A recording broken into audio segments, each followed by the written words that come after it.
You're listening to Women's Media Center Live with Robin Morgan.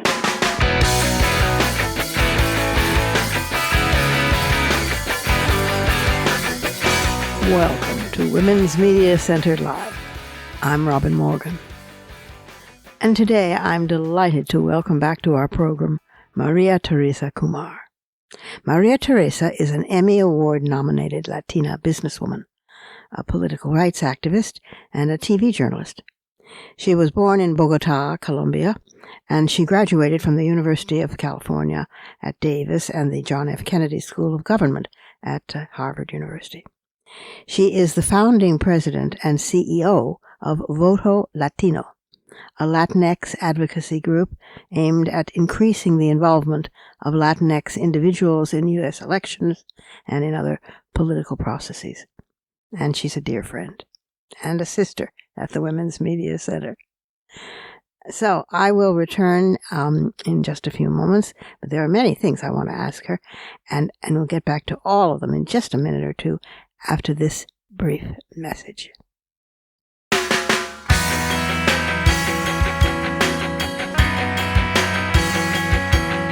Subscribe to this program on your favorite podcast platform and leave us a review. Follow us on Twitter at WMC Live, like our Facebook page at facebook.com/WMC Live, and visit us at WMCLive.com for more information about our show and our guests. You're listening to Women's Media Center Live with Robin Morgan.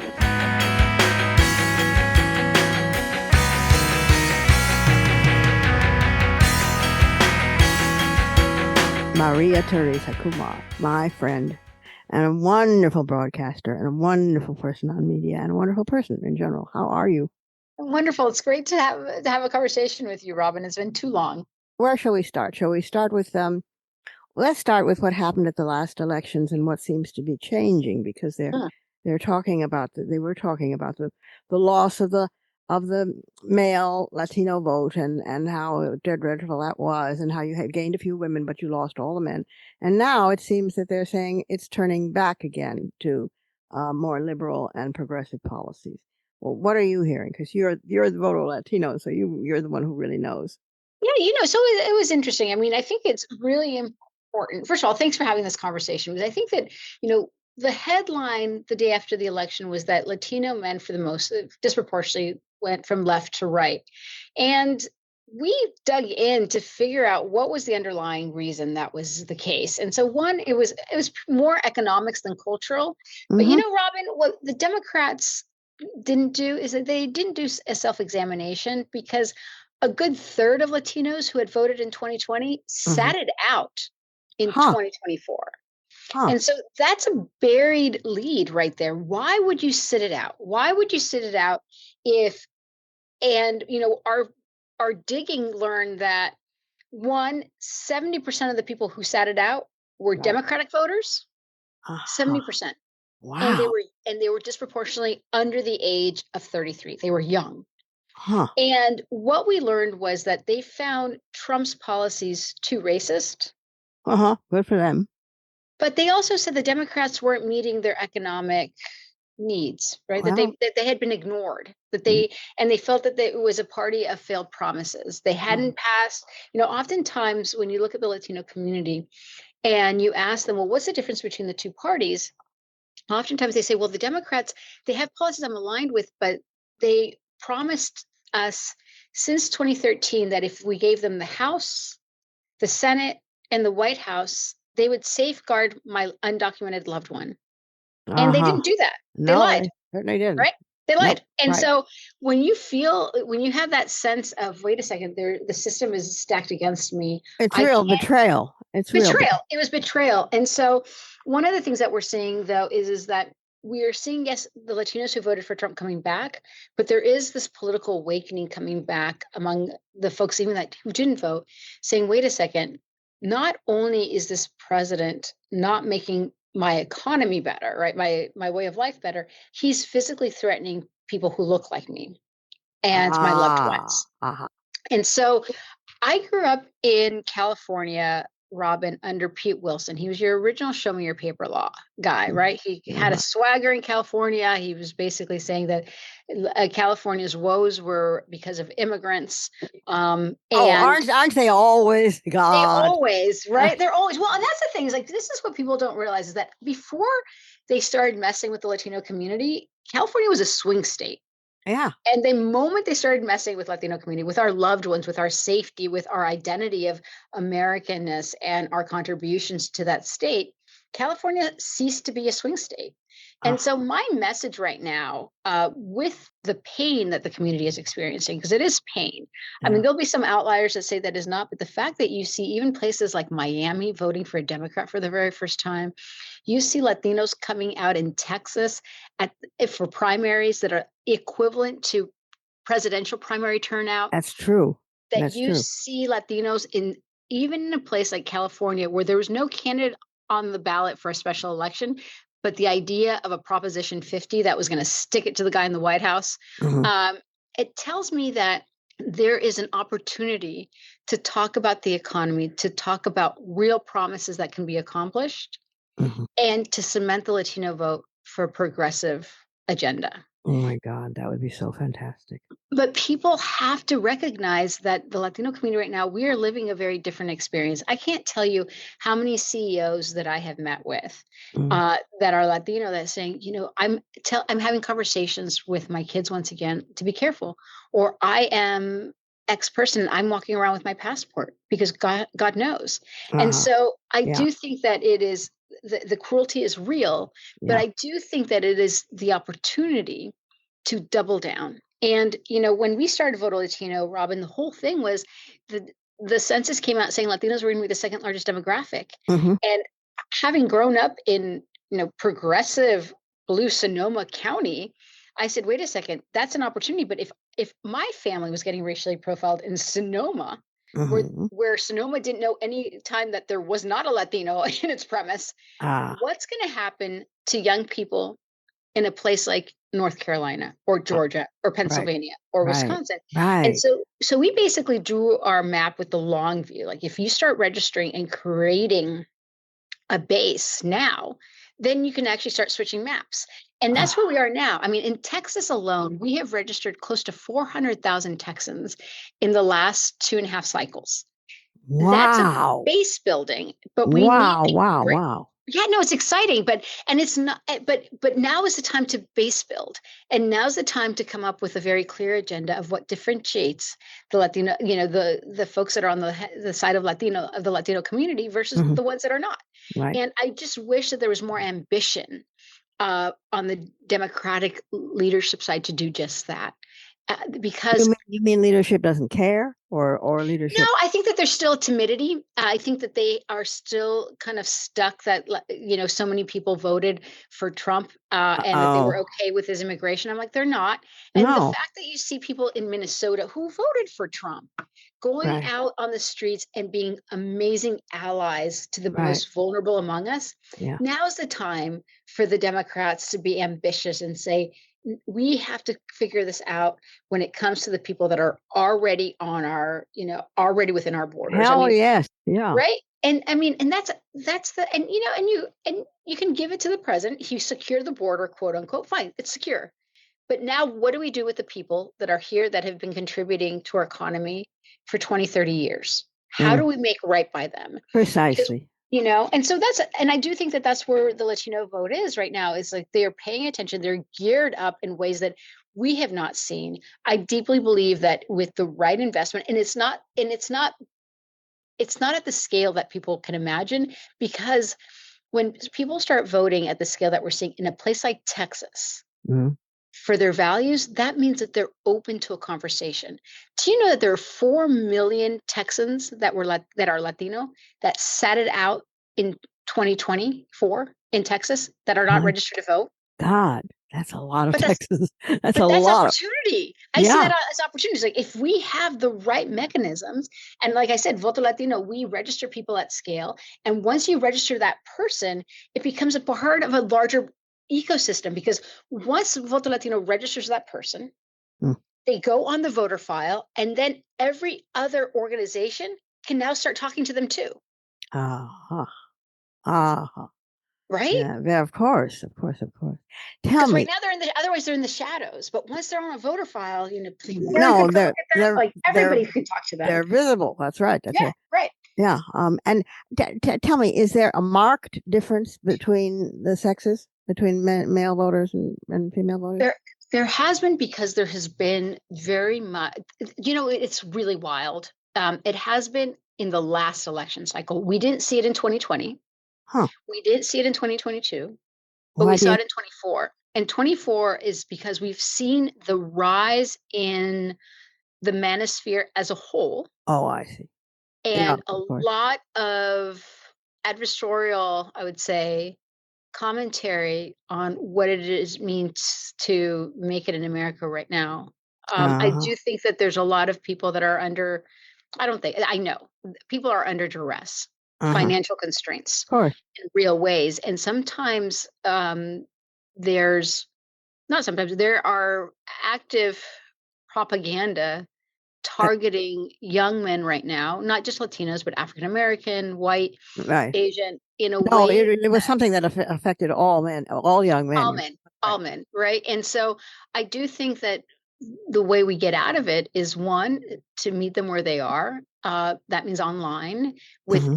with information, and also with.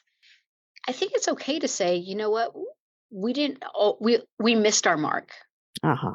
right? And I think that that kind of It's humanizing. recognition, it's humanizing, it's recognition, but it's also, that's, it's like, if you're with your partner, and the time that your partner oftentimes is the most receptive to you is when you admit fault, Right. right? Oh yeah. Oh yeah. Right. Oh, Absolutely. right. And so Admit it's fault, kind of and you got it right. made. You got it made, kiddo. Right.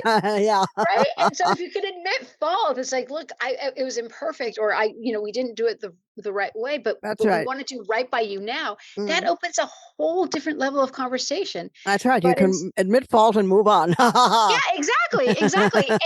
And I think that there's a reticence to do that, and that it's harder to build a trusting, authentic relationship Yeah. uh, by not doing that. And I would encourage them to consider it, right? Of Yeah.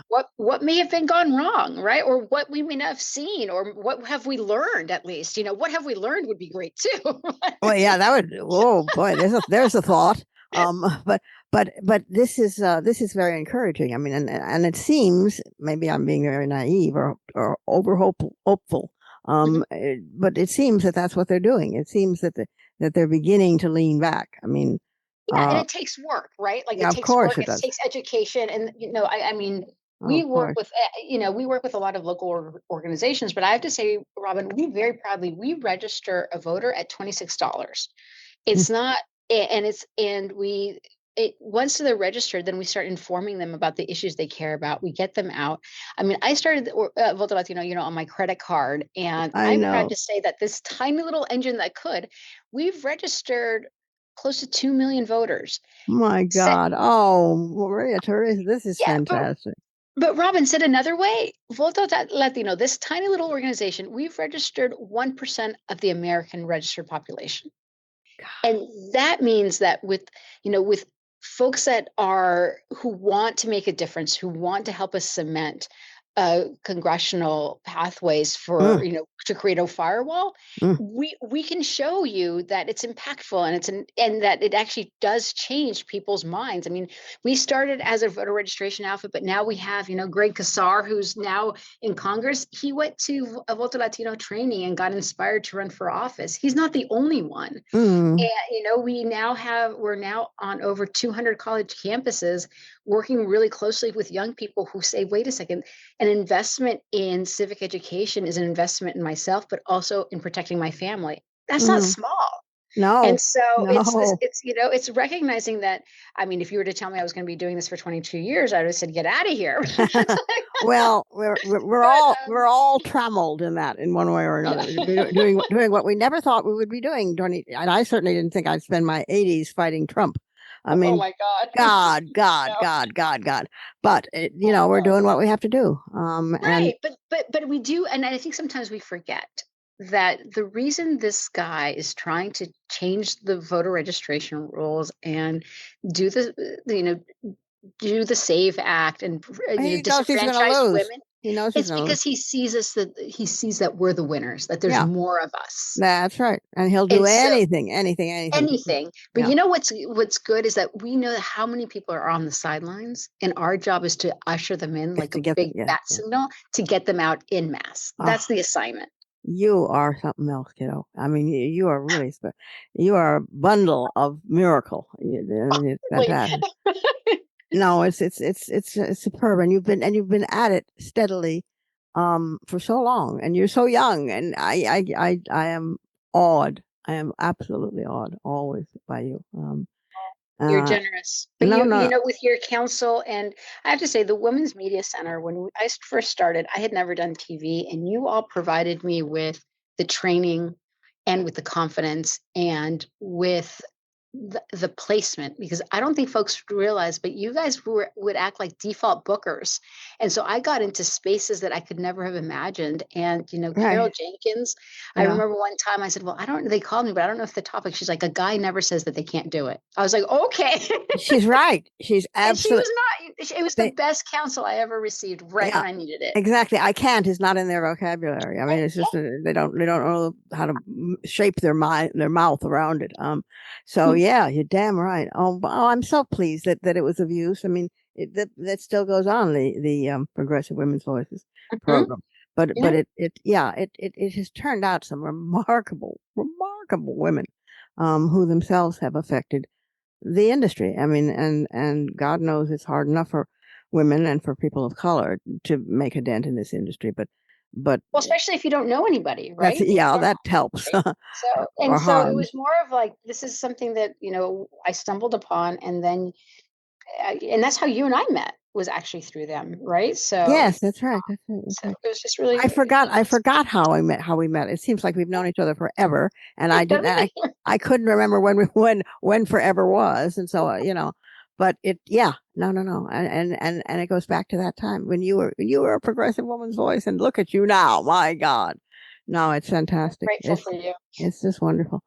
Well, I wanted to get you on and talk to you, and then I thought, oh, everybody's going after her now, and I better lay back and let big media do its job.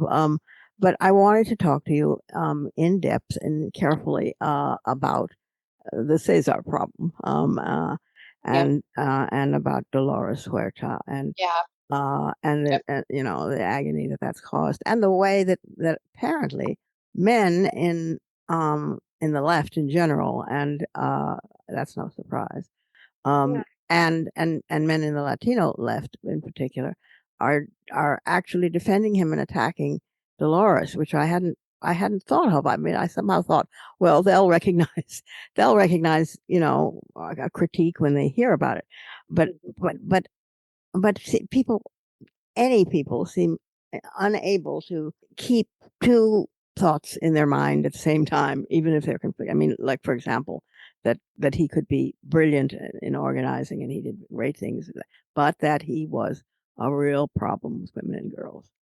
He was a You know, predator, yeah, right? And I exactly. think that that is one of the things that are so challenging. And this, I have to say Yeah. that first of all, there's been so many feelings about what has happened. And there's a division of, was this the right time or wasn't? But I have to say that this admission by survivors, Hmm. including Dolores, Hmm. and the swiftness in which the community denounced him and his Was actions. amazing. Well, I think it speaks to how Latinos Yeah, deeply care about their women and children, I think you're right. I and how deeply these types of stories not only resonate, but more importantly, we believed them. There was Yes, no question. I And I do know. think that there is something that needs to be said, that everybody's pointing fingers of why now and what happened. And there's actually a textbook example of what it means to love your women and girls, Hmm. and how we have failed as a country Hmm. to do the same when it comes to Jeffrey Epstein. Oh boy, have we failed. I was so amazed at the speed with which Latinas, the women were just on board, immediately on board. Yeah.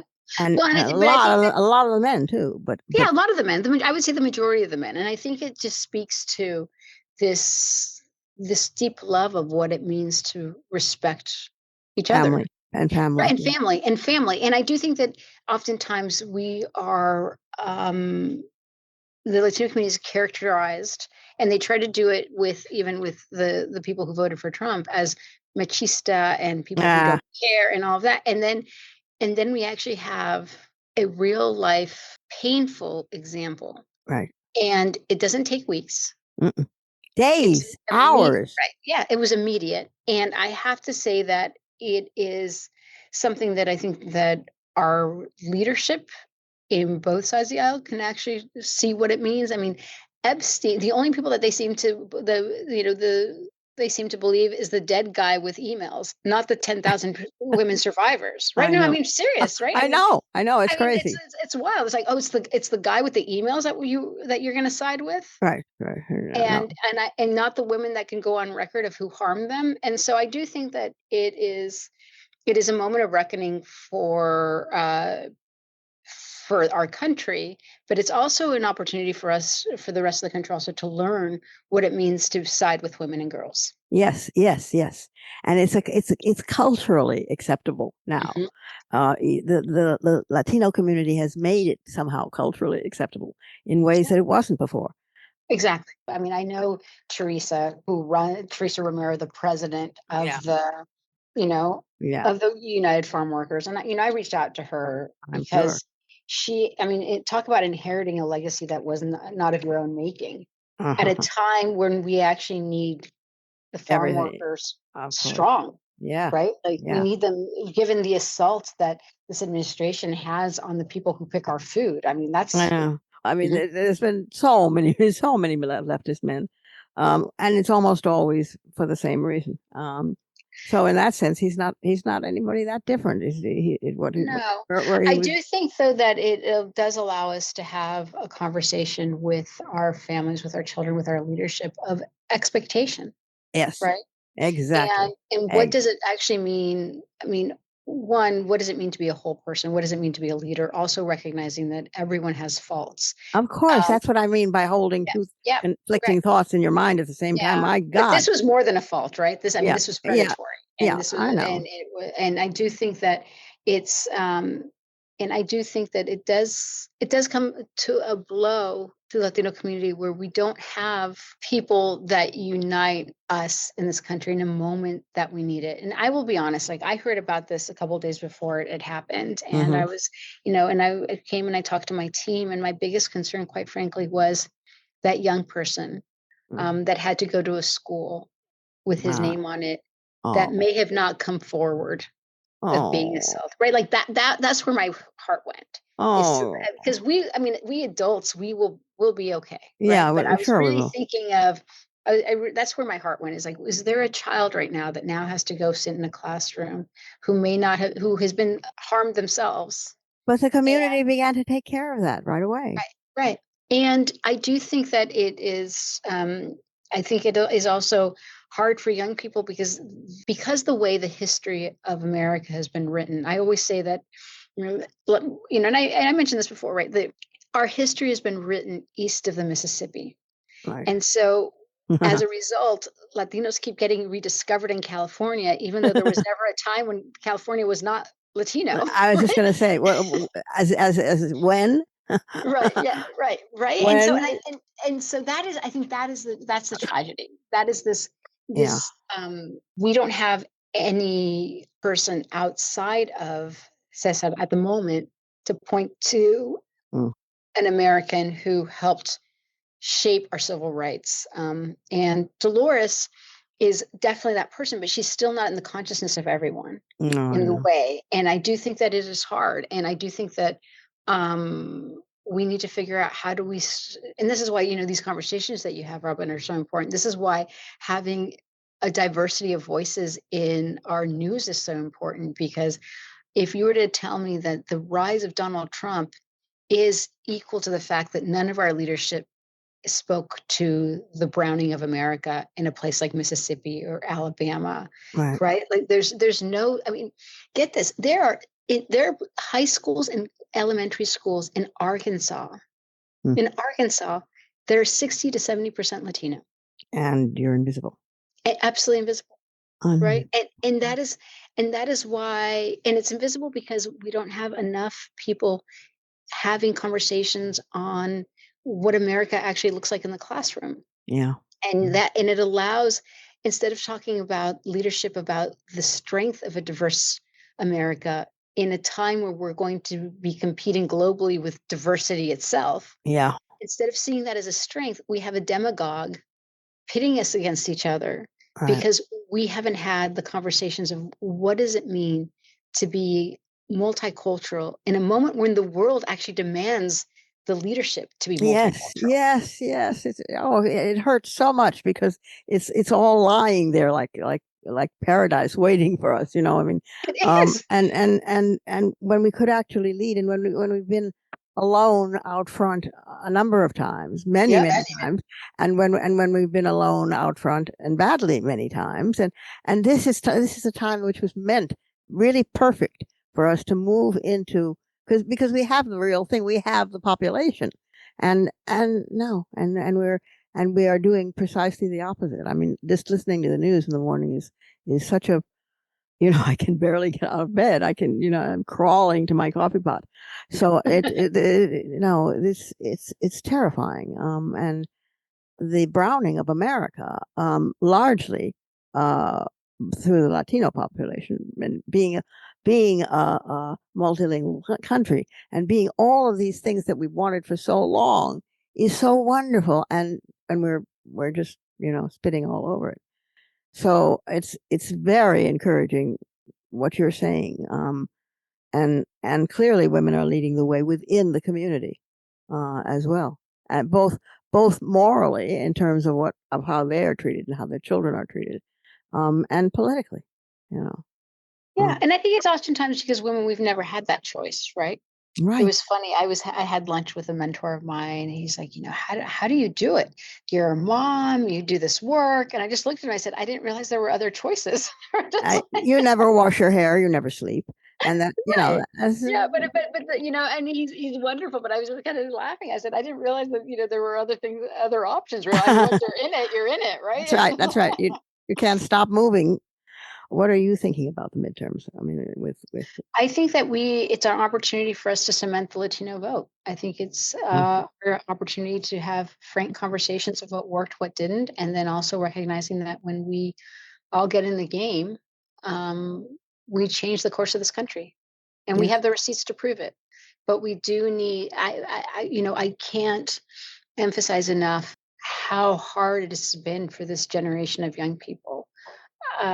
For the very first time, when we were doing our focus groups 2024 and even now, when you ask a young person what was their number one issue, they would say housing. And then our follow-up question, Robin, was like, well, what about housing? And they're trying to figure out if they can pay rent and feed themselves 1 or 2 meals a day. oh my And these are 22-year-olds with god. jobs, right? And so I do think that God, we have to. he's starving him out. I mean, he's I don't Yeah, but this was even before the election, right? And so they're like, okay, well, the Democrats promised me something better, but the guy's a businessman, maybe I'll do better. They're yeah, not, right? no, So now no, is an no. opportunity to say, okay, let's go back and actually explore what policies we need. And I think that it is an opportunity to recognize that we need massive turnout in Yeah, November to yeah, create a firewall, yeah. We do. right? Because It it's needs not to be. winning in November, it's a firewall so that we can actually get the country back on course. That's right. Yeah, we none of this halfway stuff. I mean, Right. we need it to be unarguable. We need massive mobilization, Yeah, we and do. we need massive. We can't do trickle into the ballot box. We have to remember that in November, that Tuesday is the deadline to vote, That's and right. so let's bank our vote Right, right. and Oh, bring a friend. And for all the people that are marching and who are allies, recognizing that certain areas are going to need your help to be poll workers and poll right, watchers, right, right. and it starts today, right? I mean, I do think that what is beautiful about these the marches is that and the rallies is that they're still with love, Oh yes, right? they're so joyous. They are, They're the little frogs, costumes and right? humor, And I and and I yeah. think that I think that that's what reminds us that we are in a place where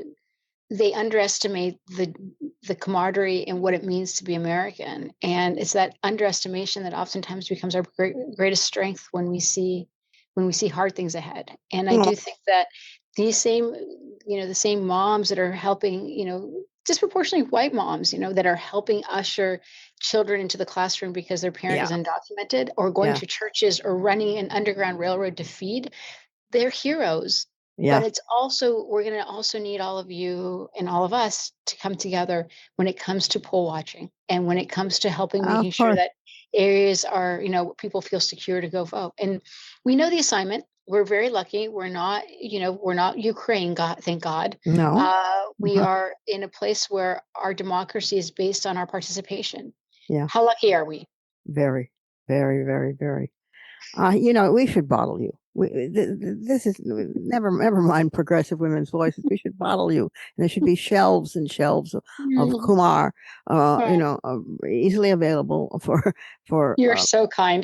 No, no, no, no. You are really an amazement. Every time when I'm watching MSNBC or CNN or one of the panel shows, and they announce that you're going to be on, I eagerly lap it up because it's very special, and there's always real substance. I mean, there's always real meat on the bone. So Thank you. That means a lot. Thank you. it's just remarkable. Mm. Oh, thank you, thank you, thank you, and thank you for re-inspiring me and relighting fires under my ass and all sorts of wonderful things. And we'll just do it. We'll do it because if we don't, there's nothing, and if we do, there's everything. I mean, Well, and I keep joking, there's no plan B. that's right. That's And not right. and not joking, our repercussions of I mean, we have binary choice. We either turn out and vote or we don't. Mhm. And the turning out not only changes the trajectory of this country, but it influences the trajectory of the world. That's The right. world is watching, And I and think people are our getting it job is now. easy. I Yep. think Americans are beginning to realize that and get it. Yep. Yep. And because they're feeling embarrassed at his inveighing about how wonderful it'll be to bomb Iran back to you My know gosh. Stone I mean, Age, and I mean it's horrific. It's beyond horrific. And so I think they suddenly are waking up to the fact that, oh, the whole world is watching, like we said in mhm. Yeah, Chicago. and they care. Do you know they care? The Yeah, world is watching and they care. yeah. I've spent some time abroad at various conferences. I was at the Paris Peace Forum in October, and people were asking how they could help, what they needed Oh, to do, oh, and it's because we have been that shining example on the hill of yeah. what is possible. And sometimes we need to be shaken up to realize that, with great, what is it? With great, what's the Spider-Man quote? Just forgot it. I came to Oh, me yeah. with I know, I know, comes I know, I great know. responsibility. So Yeah, our right. objective is actually quite easy. Our objective is to make sure that we write down on our calendar the day that we have to go vote, and then Yeah, we bring a friend along and we do it. That is yeah, an actual easy task yeah. in comparison to everything else that we have to do. That's So right. That's right. And we'll do it. We'll just yeah. do it. That's all. That's all there is And to so it. thank you, and Oh, for folks, if they want to get involved at Voto Latino, please visit votolatino.org. You can volunteer, you can donate, you can, pledge support. We welcome all of the above. and you get to work with Maria Teresa, and you get to love her, and you get to grin from ear to ear with delight and joy, and it's fun. It's fun. It is making, there's old saying of be the change you want to see, and it is making that real. And I'm so grateful to you for everything you do and have done and are doing, and will do. So Well, thank you. thank you. No, thank you. And thank you for the friendship over the years. Well, I'm going to be in New York soon, so I will go reach out to you. oh, please do. Yes, you'll come for tea or coffee or a I drink would or love something. that. Yep, yep. Okay. Much, much, much love to It you. might be a drink at this point. Oh, all right. That's fine with me. That's just great. All right, love. Take care. Be well. Much love. We have to take another short break, but I'll be back in just a moment with some fighting words.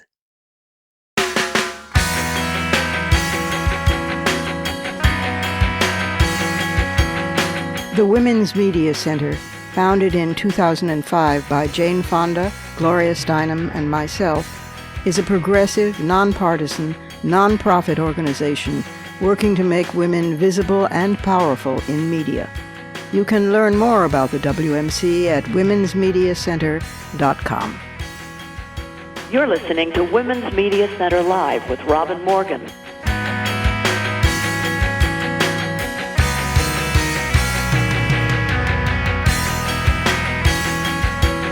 Manhood versus humanity.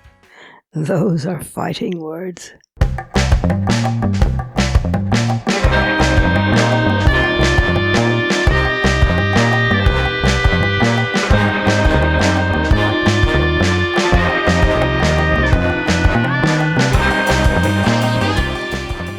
This is from a piece written by Charles Berthia that ran in the March 30th issue of The New Yorker. And I'm going to read from parts of it, or just dip in and out as I go, and then we'll have had quite enough. Thank you very much. It's about, well, you'll hear. Among the written works credited to Donald Trump is the foreword to a book from 2024 called Alpha Kings. The book's author, Nick Adams, is a bearded, broad-faced former deputy mayor of a suburb of Sydney, where he tried and failed to get rid of the local pigeon population. And in the foreword, Trump calls Adams, who is now an American citizen and an internet personality, one of my favorite authors, and praises his commitment to fighting for the qualities that make alpha males so special. Adams loves the restaurant chain Hooters, ice-cold domestic beers, and belittling women. Quote, "Let me explain something to you, sweetheart," quote, one dialogue between Adams and a probably apocryphal woman, which he posted on X, begins, "I am an alpha male. I lead, you follow. You are the supporting cast. I am the main character." But Alpha Kings also has a larger agenda, organizing thousands of alpha males in a way that hasn't been done since Dwight Eisenhower assembled the troops to storm the beaches of Normandy in 1944. His target readers are men between the ages of 15 and 35, who, he writes, love America, love sports, have traditionally male interests and activities, and so forth, and so on. Anyway, he's now become an American citizen, and Trump last year nominated him to be the U.S. ambassador to Malaysia. God help Malaysia. But fortunately, the Senate turned him down. So this piece is an amazing compilation of manosphere activities. It has little goodies in it, like that this is seeping into more mainstream culture with the tech bros, who we're all afraid of, or should be. Mark Zuckerberg recently reinvented himself as a leather-clad cage fighter, insisting that there isn't enough, quote, masculine energy in corporate America. And Elon Musk is apparently the butt of a rumored operation to seek a stronger chin. And penis implants have, risen, and so forth and so on. And Kash Patel put agents through special training, and Trump gave an endorsement of sorts to the influencer and boxer Jake Patil for political office, despite the fact that he's not running for anything.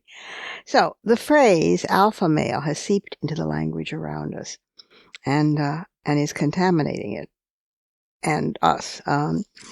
And so this particular author, Charles Bethia, last August tailed a van speeding through the countryside of central Virginia, and to follow a van containing men who had each paid $3,000 to take part in a 3-day program called RISE, which stands for Ruthless Integrity and Simple Execution. And it offers men an opportunity to crawl through mud, carry heavy objects, And as its website puts it, change your story and un-F your life. Brendan King is the Rise's founder. And so, this all goes back to 1982, when Franz de Waal wrote a book called Chimpanzee Politics, which helped popularize the term alpha male. And it's an account of power struggles within a particular colony of male chimps at a zoo in the Netherlands. And de Waal, who was a sociologist and a primatologist and taught at Emory, and challenged a number of assumptions about non-human primates. He noticed that the leaders of the chimps he studied were not necessarily the strongest or most intimidating, but rather the ones who excelled at coalition building. They kept the peace impartially, often by protecting underdogs when conflicts arose. De Waal called his alphas the consolers-in-chief. So it's not clear how closely people even read the book. In the 90s, Newt Gingrich, you remember him, handed out copies to freshman congressmen. After that, the term alpha male became very popular, de Waal explained. He continued, on the internet, you'll find all these business books that tell you how to be an alpha. And what they mean is how to beat up others and beat them over the head and let them know that you're the boss. And so on. And basically, an alpha male for them is a bully. And I really don't like that. So, that's the author of the book himself, who's pointing out that alpha males are not what you think of as alpha males. But this was hardly our first brush with hypermasculinity. Michael Kimmel, a former professor of sociology at Stony Brook University and the author of Manhood in America, A Cultural History, said that at the beginning of the 20th century, men were increasingly working in offices rather than in factories or on farms, and women joined them. And this was considered an assault on masculinity. People were freaked out that men were being feminized. And the physician, Silas Weir Mitchell, had begun advocating a rest cure for nervous women, sending them to bed and encouraging them to live as domestic a life as possible, while men, meanwhile, were told to act like cowboys in what came to be known as the West Cure. Teddy Roosevelt was prescribed this treatment, and later he co-founded the Boone and Crockett Club and championed rough and tumble sports. So it went. By the end of the century, more than 250,000 American men joined orders like the Knights of Pythias, and gyms grew in popularity. And all of this, Kimmel explains, was meant to help boys get away from female teachers and, of course, from mom. So, after a Great Depression and 2 world wars, this culture began to shift. We encouraged these men to move with their families to the suburbs where they could have a little lawn and a barbecue, Kimmel said. But in 1990, the poet Robert Bly, I remember this, published Iron John, a book about men, which spent more than a year on the Times bestseller list, and was about the grief in men which has been increasing steadily since the start of the Industrial Revolution and cannot be ignored. Bly wrote that the book spawned the mythopoetic men's movement, which sought a return to a deep masculinity through all male wilderness retreats and the use of Native American rituals, which the Native Americans never had. Mythopoetic man, though, wasn't quite as catchy as alpha male. Kimmel thinks that George W. Bush's victory over Al Gore in 2000 stemmed partly from this new dichotomy. I remember Gore was called a beta, Kimmel said, and Bush was alpha male-ish. In 2022, the social scientist Richard Reeves published Of Boys and Men, which describes how men are falling behind in contemporary society. In the past 40 years, men's wages have decreased as a percentage of overall family income, while broader wealth inequalities and job insecurities have grown. Girls now perform better than boys in high school and are more likely to enroll in college, setting them up for better careers. This is good. This shouldn't be something to be afraid of and run from. This should be celebrated. Men today are 5 times likelier than they were in the 90s to say that they don't have any close friends. They're also much less likely to receive mental health treatment than women. That's a clue. And there are very good reasons for large numbers of young men, including their relationships with women, to commit suicide, more likely to die by suicide. Raewyn Connell, the retired sociologist at the University of Sydney, who is credited with co-founding the field of masculinity studies, said, "This is perhaps what drives the circulation of the alpha male idea." The alpha-beta framing now feels ubiquitous, Kimmel says. The tech bros and JD fanboys and others seem to feel so put upon by wokeness and political correctness that they are constantly being policed. The idea of being able to assert all of that and not to have to apologize for being a man, wow, is that attractive to them. And also attractive is the extracting money business opportunity that is aimed at young men. So in 2008, Aaron Marino launched a YouTube channel called Alpha M. And from then on, it took off. During the pandemic, many of Marino's subscribers left and went to accounts run by male influencers like Andrew Tate, Andy Elliott, and Wes Watson. Watson spent 9 years in prison for robbery, burglary, assault, and battery. And he offers the unbreakable mindset to his followers on YouTube.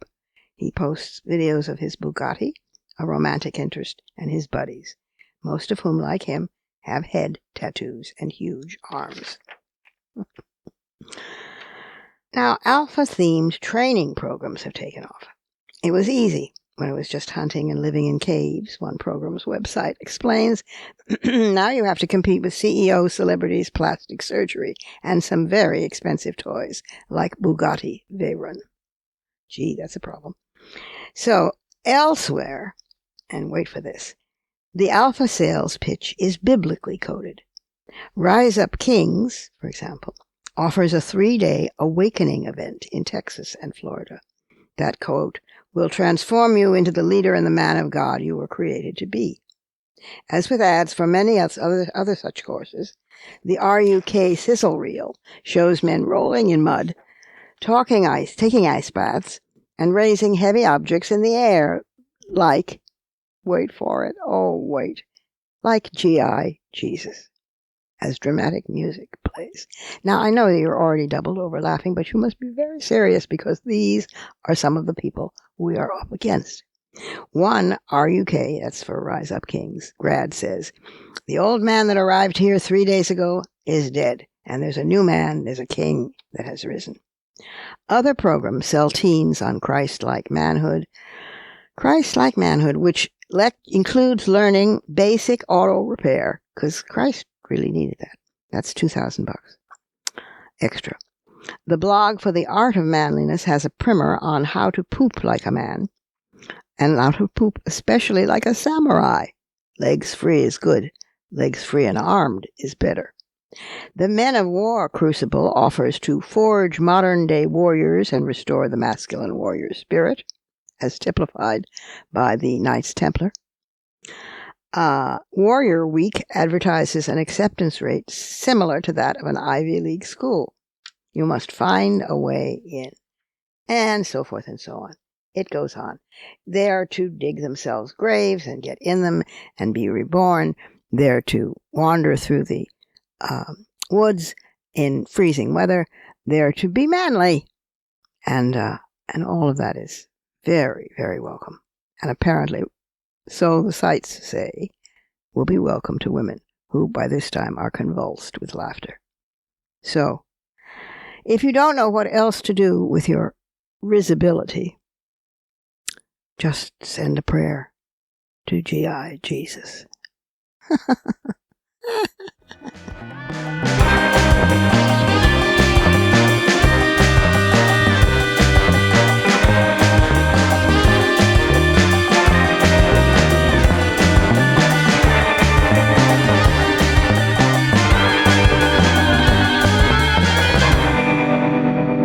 And that's our show for this week.